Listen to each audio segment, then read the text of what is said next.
नमस्कार साथियों, मेरा नाम है आर के सिंह। संस्कृति पीसीएस यूट्यूब चैनल के मध्य प्रदेश श्रृंखला में आप सभी का स्वागत है।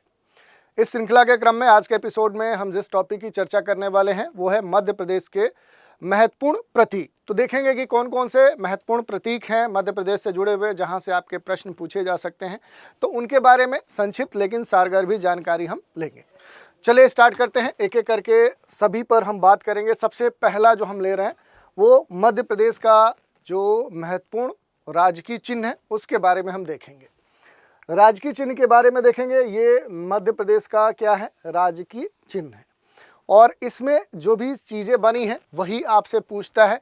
जैसे देखेंगे चिन्ह में सबसे बाहर 24 जो स्तूप हैं वो आपको यहाँ पर देखने को मिलेंगे, जो एक वृत्ताकार या वृत्त जो एक सर्किल है उसमें बने हुए हैं। ये क्या है? ये सतत विकास की जो असीम संभावना है उसको दर्शाते हैं। यानी किस चीज़ का प्रतीक है? तो ये जो वृत्त में बने हुए स्तूप है ये सस्टेनेबल डेवलपमेंट को दर्शाते हैं, उसकी संभावनाओं को दर्शाते हैं। और इस वृत्त के भीतर, इस सर्किल के भीतर आपको देखने को मिलेगा सत्यमेव जयते। एक तरफ मध्य प्रदेश शासन आपको देखने को मिलेगा, तो दूसरी तरफ क्या देखने को मिलेगा? इस प्रतीक चिन्ह में, राजकीय चिन्ह में आपको सत्यमेव जयते और मध्य प्रदेश शासन आपको लिखा हुआ देखने को मिलेगा। बीच में आएंगे तो आपको राज्य की जो प्रमुख फसल है गेहूं और धान, और इनकी जो बालियां हैं वो यहाँ पर आपको देखने को मिलेंगी। और सेंटर में आएंगे तो यहाँ पर अशोक जो स्तंभ है वो आपको देखने को मिलेगा। मेजर तौर पे जो सिंह की आकृति है वो यहाँ पर दर्शाई गई है। और राजकीय जो वृक्ष बरगद है उसकी जो अवस्थिति है वो यहाँ पर आपको देखने को मिल जाएगा। तो ये राजकीय चिन्ह एमपी का है और इसके बारे में हमने देख लिया। मध्य प्रदेश का जो राजकीय पशु है वो आप सभी जानते हैं, वो क्या है? वो बारहसिंघा है। और इसका जो वैज्ञानिक नाम है वो भी कई बार आपसे पूछा गया है। ब्रेडरी प्रजाति से इसका संबंध है। मुख्य क्षेत्र जो है जो कान्हा किसली राष्ट्रीय उद्यान है, जो मंडला और बालाघाट डिस्ट्रिक्ट में फैला हुआ है, जिसे देखें तो मेजर तौर पे 1981 में खास तौर पे इसे नोटिफाइड किया गया था।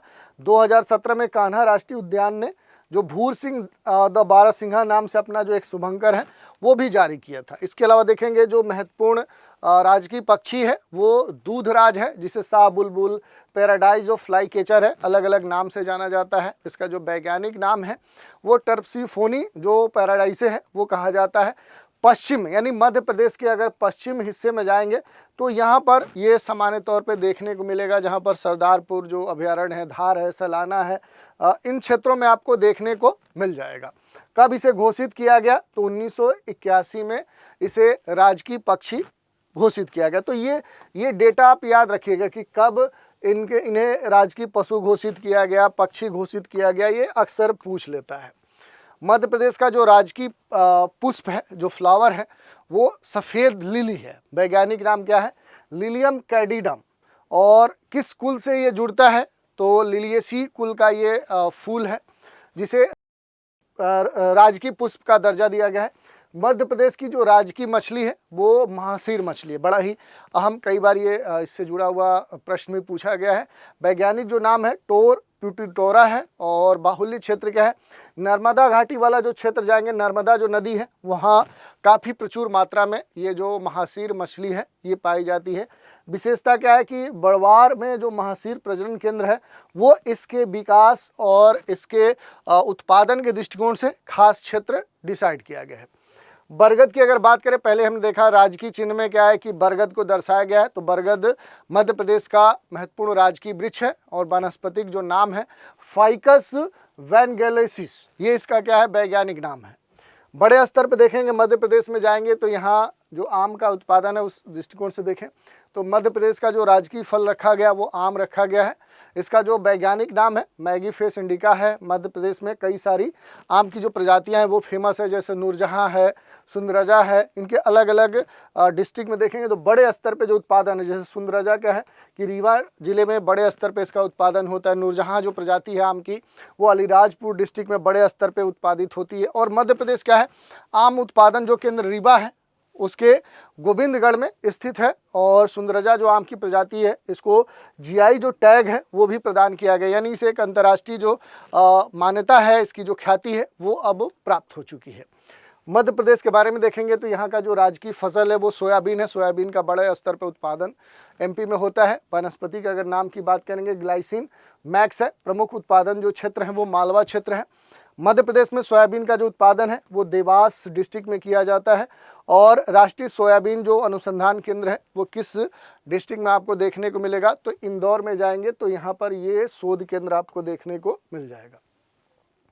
प्रदेश का जो राजकीय खेल है वो मलखंभ है। आप देख सकते हैं मलखंभ बड़ा ही प्राचीन ये गेम खेल माना जाता है।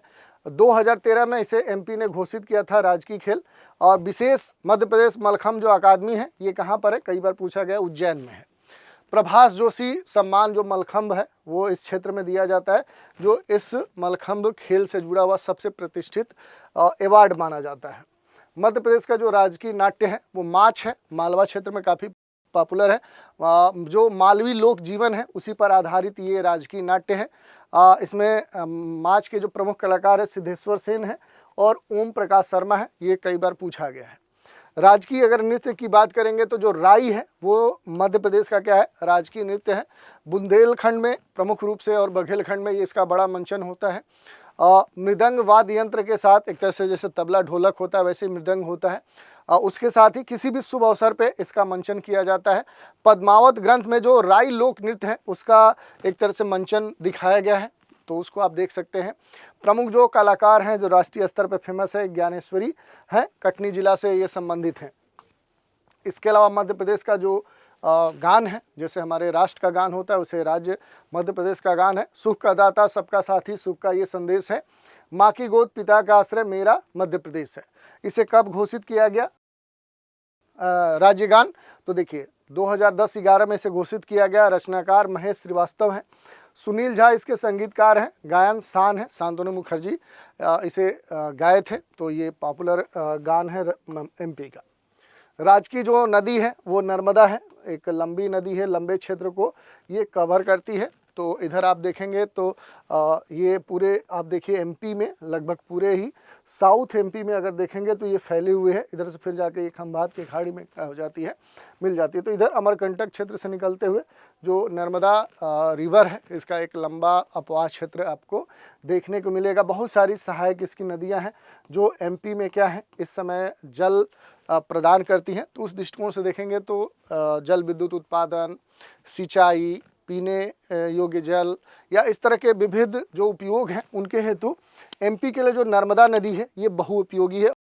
तो आज के एपिसोड में इतना ही। आप सभी हमारे साथ बने रहें, इसके लिए धन्यवाद।